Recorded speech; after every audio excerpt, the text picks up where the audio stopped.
கோவக்காய் பொரியல் எப்படி செய்யுதுன்னு பார்க்கலாமா இன்றைக்கி. எண்ணெய் நல்லா காஞ்சிடுச்சு. கடுகு கொஞ்சம், ஜீரகம் கொஞ்சம், கொஞ்சம் உளுத்தம் பருப்பு கொஞ்சிச்சு, வெங்காயம் கொஞ்சம் ஆட் பண்ணிக்கிறேன். கருவேப்பிலை கொஞ்சம், தக்காளி கொஞ்சம் ஆட் பண்ணிக்கிறேன். வெங்காயம் தக்காளி நல்லா வரையும் வச்சுங்க. இது கூட கோவக்காவை ஆட் பண்ணிக்கலாம். கட் பண்ணி வச்சுருக்கேன்.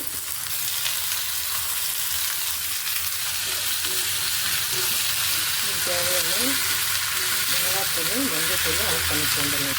1 ஸ்பூன் குழம்பு மிளகாத்தூள், கொஞ்சமாக உப்பு ஆட் பண்ணிட்டேன்.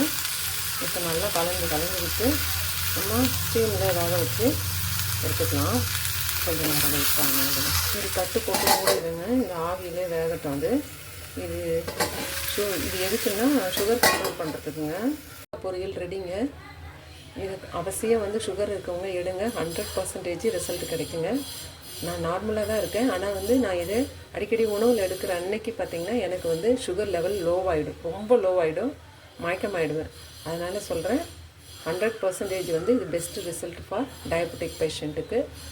ஓகேங்க. இந்த வீடியோ பிடிச்சிருந்ததுன்னா லைக் பண்ணுங்கள், ஷேர் பண்ணுங்கள், கமெண்ட் பண்ணுங்கள். தேங்க்யூ.